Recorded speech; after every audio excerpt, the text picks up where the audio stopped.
नमस्कार मित्रांनो. प्रारब्ध भाग्य तुमच्यासाठी अतिशय सुंदर अशी सुवर्ण संधी घेऊन आलेला आहे नोव्हेंबर महिन्यामध्ये. खास करून मकर राशीकरता हे जे ग्रहयोग आहेत ते अतिशय शुभफलदायी असणार आहे. गेल्या साधारण 7-8 महिन्यांमध्ये जे काही तुमच्या जीवनामध्ये वादळ आलेलं आहे, ते आता शमत आहे किंवा कमी होतं. त्याची जी इंटेन्सिटी आहे ती बऱ्याच प्रमाणात कमी होणार आहे. खास करून ही जी सुवर्ण संधी आहे त्याचा तुम्ही संपूर्णपणे लाभ घ्यायला हवा. सर्वात महत्त्वाचं म्हणजे गुरु जो ग्रह आहे हा तुमच्या षष्ठ स्थानामध्ये भ्रमण करत होता, तो आता तुमच्या सप्तम स्थानामध्ये आलेला आहे. राशीचा जो स्वामी आहे हा सुद्धा तुमच्या तृतीयात होता, मात्र तो वक्री होता, तो आता मार्गस्थ होणार आहे. एकंदरीत बाकीचे जे ग्रह आहेत हे सुद्धा तुमच्याच फेवरमध्ये असणार आहेत. या सर्वांचे जे प्रभाव परिणाम आहेत हे नोव्हेंबर महिन्यामध्ये मकर राशीवरती कशा प्रकारचे असणार आहेत या सर्व संदर्भातली खुलासेवर चर्चा आपण या व्हिडिओमध्ये करणार आहोत. तर सुरुवातीला आपण चर्चा करू की तुमचं जे स्वास्थ्य आहे मानसिक किंवा शारीरिक हे नेमकं कशा प्रकारचं राहील. जसं की तुमच्या राशीचा जो स्वामी आहे शनी, हा शनी तुमच्या तृतीय स्थानामध्ये भ्रमण करतो आहे. वक्री होता तो आता मार्गस्थ होणार आहे 28 तारखेनंतर. त्याचप्रमाणे राशीचा जो षष्ठेश आहे बुध, हा बुध वक्री आहे, तो तुमच्या लाभ स्थानामधून दशम स्थानामध्ये येणार आहे. राशीचा जो अष्टमेश आहे रवी, हा तुमच्या दशमातून लाभ स्थानामध्ये जाणार आहे. एकंदरीतच सांगायचं झालं तर या संपूर्ण महिन्यामध्ये तुमचं शरीर स्वास्थ्य अतिशय उत्तम असणार आहे. मानसिक ताणतणाव थोडेफार असतील, परंतु ते पॉझिटिव्ह असतील. लक्षात घ्या, पॉझिटिव्ह तणाव हा चालतो, त्यामध्ये तुम्ही जास्त क्रियाशील होतात आणि तुम्हाला अपेक्षित असं काम तुमच्या मनाप्रमाणे होतं. त्यामुळे तुमचा कॉन्फिडन्स आणि एनर्जी सुद्धा खूप चांगल्या प्रकारे दिसून येतो आणि तशाच प्रकारची जी अनुभव आहे, हा अनुभव तुम्हाला या महिन्यामध्ये निश्चित मिळणार आहे. प्रश्न इथे फक्त एवढाच आहे की या सगळ्याच उत्तम ग्रहस्थितीचा तुम्ही लाभ मात्र घ्यायला हवा, ही गोष्ट फार महत्त्वाची आहे. यानंतर आपण चर्चा करू की तुमचा जो आर्थिक स्तर आहे हा नेमका कशा प्रकारचा राहील. जसं की राशीचा जो धनेश आहे शनी, हा तुमच्या तृतीय स्थानामध्ये भ्रमण करणार आहे. 28 तारखेनंतर तो मार्गस्थ होणार आहे. राशीचा जो राजयोगकारक ग्रह आहे शुक्र, हा तुमचा पंचमेश सुद्धा आहे. हा अतिशय महत्त्वपूर्ण असा स्थानामधून भ्रमण करणार आहे. भाग्य, दशम आणि लाभ. राशीचा जो अष्टमेश आहे रवी, हा सुद्धा तुमच्या दशम आणि लाभ स्थानामध्ये भ्रमण करणार आहे. आणि राशीचा जो लाभेश आहे मंगळ, हा स्वतःच्याच राशीमध्ये लाभ स्थानामध्ये भ्रमण करणार आहे. एकंदरीतच सांगायचं झालं तर हा जो संपूर्ण महिना आहे हा आर्थिक दृष्टीने अतिशय उत्तम असणार आहे.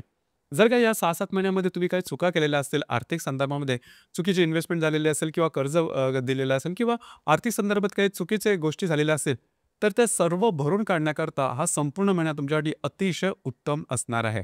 तुम्हाला अपेक्षित अशा काही बऱ्याचशा गोष्टी तुमच्या फेवरमध्ये होणार आहेत, काळजी करू नका. हा काळ तुमच्यासाठी अतिशय उत्तमच राहणार आहे.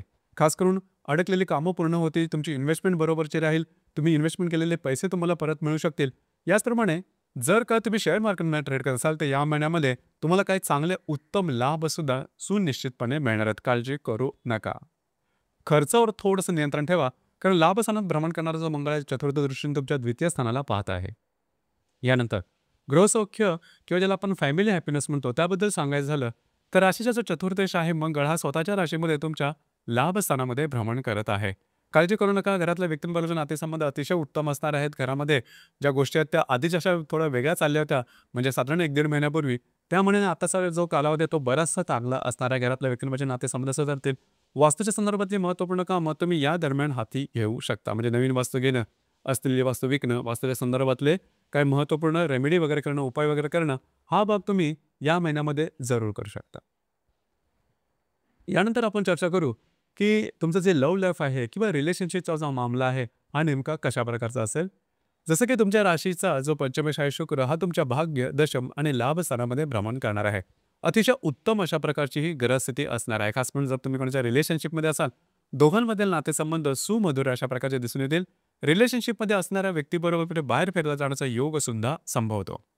याचप्रमाणे नवीन रिलेशनशिप बनवायची असेल तरी सुद्धा हा संपूर्ण कालावधी जो नोव्हेंबरचा महिना हा तुमच्याकडे अतिशय उत्तम असणार आहे. याचप्रमाणे ज्या गर्भवती महिला आहेत त्यांच्याकरता सुद्धा हा कालावधी चांगलाच असणार आहे. फक्त इथे एकच गोष्ट महत्त्वाची राहील, ती म्हणजे या महिन्याच्या साधारण 17-18 तारखेनंतरच्या कालावधीमध्ये थोडंसं स्वतःच्या आरोग्याकडे लक्ष देणं गरजेचं राहील. आरोग्याच्या संदर्भातले काही तर कदाचित डोकं वर काढू शकतील, या संदर्भात काळजी घ्या. डॉक्टर इलाज करणं गरजेचं आहे. याचप्रमाणे जे विद्यार्थी वर्ग आहे त्यांच्यासाठी मात्र हा कालावधी अतिशय उत्तम असणार आहे.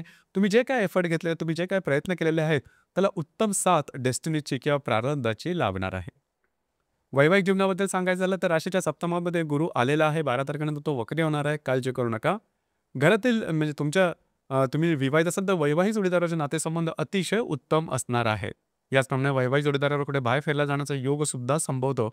सगळ्यात महत्त्वाचं म्हणजे ज्या मकर राशीच्या व्यक्ती विवाह करू इच्छितात त्यांच्याकरता हा कालावधी अतिशय उत्तम असणार आहे. म्हणजे विवाह जुळणं, विवाह फायनलाइज होणं, प्रत्यक्ष विवाह म्हणजे विवाह होणं किंवा साखरपुडा होणं, एंगेजमेंट होणं, अशा प्रकारचे अनुभव येतील किंवा तुम्हाला अपेक्षित स्थळं या दरम्यान तुम्हाला निश्चित मिळणार आहे. जे तुमचं कार्यक्षेत्र किंवा करिअर आहे त्या संदर्भात सांगायचं झालं तर राशीचा जो कर्मेश किंवा दशमेश शुक्र आहे तुमच्या भाग्य दशमाने लाभस्थानात भ्रमण करतोय. या व्यतिरिक्त राशीच्या दशमामध्ये रवी आणि बुध सुद्धा असणार आहे. अतिशय उत्तम अशा प्रकारची ही ग्रहस्थिती असणार आहे. म्हणजे तुमच्या कार्यकर्तृत्वाचा ठसा तुम्ही नक्कीच उमटवाल. तुमचे वरिष्ठ किंवा सहकर्मी यांच्याकडून तुम्हाला चांगली मदत सुद्धा लाभेल. याचप्रमाणे तुमच्या कामाचं वावा सुद्धा होईल, प्रेस सुद्धा होईल. कदाचित कामाच्या संदर्भात प्रमोशन मिळणं किंवा चांगलं बेटर हॅपनिंग होणं, अशा प्रकारचे काही अनुभव सुद्धा तुम्हाला या दरम्यान येतील. याचप्रमाणे करिअरच्या संदर्भात काही नवीन तुम्हाला निर्णय घ्यायचे असेल तरी सुद्धा हा संपूर्ण कालावधी तुमच्यासाठी उत्तम असणार आहे. करिअरच्या नवनवीन संधी तुमच्या समोर येतील की ज्या पॉझिटिव्ह असतील. आता इथे एक गोष्ट सगळ्यात महत्त्वाची सांगावीशी वाटते, ती म्हणजे हे जे सगळे बदल आहेत आत्तापर्यंत जे काय आपण अनुभवले वेगवेगळ्या क्षेत्रांमधले, ते खास करून गुरुच्या परिवर्तनामुळे झालेले आहेत. गुरुचे जे राशी परिवर्तन तुमच्या सप्तमात होणार आहे त्याच्यामुळे आहे. परंतु हे जे राशी परिवर्तन आहे हे तात्कालिक आहे, लक्षात घ्या. हे जास्तीत जास्त 1 ते 1.5 महिना टिकणार आहे. त्यानंतर गुरु परत वक्री होऊन हा तुमच्या 6व्या स्थानात येणार आहे.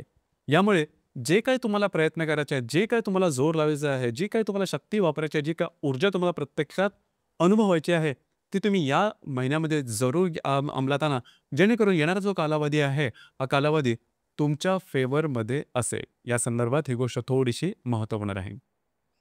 आता आपण चर्चा करू की जे ग्रहयोग आहे त्याचे प्रभाव परिणाम नेमके मकर राशीवरती कशा प्रकारचे होते. जसं की दिनांक 4 तारखेला मंगळाचा हर्षलशी प्रतियोग आणि नेपच्यूनशी त्रिकोणयोग होणार आहे. मंगळ जो की तुमच्या लाभ स्थानामध्ये भ्रमण करतो, याचा पंचमात असणारा हर्षलची प्रतियोग आणि लाभात असणारा नेपच्यूनशी तृतीयात असणारा नेपच्यूनशी त्रिकोणयोग होणार आहे. महत्त्वपूर्ण गोष्ट या दरम्यान तुम्हाला तुमचे जे खर्च आहे त्यावर थोडंसं नियंत्रण ठेवा. अनावश्यक अनपेक्षित खर्च थोडे जास्त होऊ शकतील, या संदर्भात काळजी घ्या. दिनांक 12 तारखेला बुध आणि मंगळाची युती होणार आहे. ही युती शुभफलदायी असणार आहे. खास करून काही महत्त्वपूर्ण इन्व्हेस्टमेंटच्या संदर्भातल्या संधी तुम्हाला या दरम्यान निश्चित मिळतील आणि त्या संदर्भामध्ये साहजिकच तुमचा मूड सुद्धा त्यामुळे चांगला राहील. महत्त्वपूर्ण कामं तुमचे मार्ग लागू शकतील कागदोपत्री व्यवहार संबंधी. याचप्रमाणे दिनांक 17 तारखेला रवीचा गुरु आणि शनी यांच्याशी त्रिकोणयोग होणार आहे. तुमचा रवी जो आहे तो लाभ स्थानामध्ये भ्रमण करणार आहे. या संदर्भात अतिशय महत्त्वपूर्ण काही घटना घडामोडी होतील, कारण हा जो योग आहे, हा योग संपूर्ण महिन्यातला अतिशय शुभफलदायी अशा प्रकारचा योग आहे. अडकलेली कामं पूर्ण होणं, कामं मार्गी लागणं, कमिटमेंट प्रॉमिसेस, कागदोपत्री व्यवहार अशा प्रकारची कामंसुद्धा पूर्णत्वाला जाणं, सरकारी कामं मार्गी लागणं, वैवाहिक जीवनामध्ये तुम्हाला काही चांगल्या अनुभवानं सामोरं जाणं किंवा तसा चांगला अनुभव वैवाहिक जोडीदाराचे नातेसंबंध सुधारणं, अशा प्रकारचे काही चांगले अनुभव या दरम्यान निश्चितच येणार आहेत. खास करून ज्या मकर राशीच्या व्यक्ती विवाह सुख आहे त्यांच्याकरता सुद्धा हा कालावधी अतिशय उत्तम असणार आहे. दिनांक 19 तारखेला बुधाचा हर्षाची प्रतियोग आणि नेपच्यूनशी त्रिकोणयोग होणार आहे. आर्थिक संदर्भातले कागदोपत्री व्यवहारासंबंधी या दरम्यान काळजी घेणं गरजेचं राहील. आर्थिक व्यवहार थोडेफार किंवा कागदोपत्री व्यवहार खास करून चुकण्याची शक्यता राहील. याचप्रमाणे दिनांक 21 तारखेला रवीचा हर्षाची प्रतियोग आणि नेपच्यूनशी त्रिकोणयोग होणार आहे. हा सुद्धा योग महत्त्वपूर्ण आहे. खास करून जे तुमचं कार्यक्षेत्र आहे त्या संदर्भातले महत्त्वपूर्ण निर्णय या दरम्यान घेऊ नका. दिनांक 22 तारखेला बुधाचा गुरु आणि शनीशी त्रिकोणयोग आणि दिनांक 20 तारखेला शुक्राचा सुद्धा गुरु आणि शनीशी त्रिकोणयोग होणार आहे. अर्थात 22 तारखेपासून ते जवळजवळ 27-28 तारखेपर्यंतचा कालावधी अतिशय उत्तम असणार आहे. तुम्हाला आर्थिक संदर्भातले काही चांगले अनुभव या दरम्यान निश्चितच मिळतील. म्हणजे आर्थिक काही येणी असतील ते तुम्हाला मिळतील. भाग्याची साथ सुद्धा उत्तम प्रकारे लाभेल. तुमचे जे मित्र परिवार असेल त्यांच्याने सुद्धा तुम्हाला चांगली साथ संगत मिळेल. अडकलेली कामं तुमची मार्गी लागू शकते. त्यामुळे हा जो कालावधी हा कालावधी सुद्धा तुमच्यासाठी शुभफलदायी असाच असणार आहे. दिनांक 30 तारखेला शुक्राचा हर्षलची प्रतियोग आणि नेपच्यूनशी त्रिकोणयोग होणार आहे. या दरम्यान खास करून तुमचे जे स्पेंडिंग असतील, खर्च जे असतील त्यावर थोडंसं लक्ष देणं गरजेचं राहील. या महिन्यातील म्हणजे नोव्हेंबर महिन्यातील जी पौर्णिमा आहे ती दिनांक 5 तारखेला आणि जी अमावास्या आहे ही दिनांक 20 तारखेला आहे.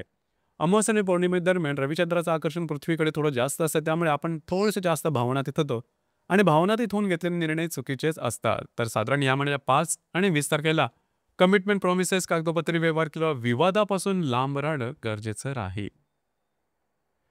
तर मित्रांनो, हे होतं मकर राशीचं नोव्हेंबर 2025 करताचं संपूर्ण राशीफळ. धन्यवाद.